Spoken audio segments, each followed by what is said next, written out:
Magandang tanghali sa inyong lahat. Mrs. Lola Lapachera. So ngayon it's Thursday. Magluluto tayo ng pork adobo na may pinya. Pinyahang pork adobo. Ala Lola Lapachera version. It's budget meal, budget wise. So, umpisahan na natin.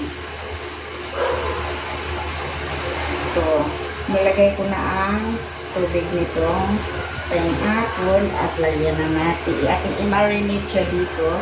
Tapos lagyan natin siya ng tuyo. I-marinate sa tuyo. 2 tablespoon of tuyo. Ayan.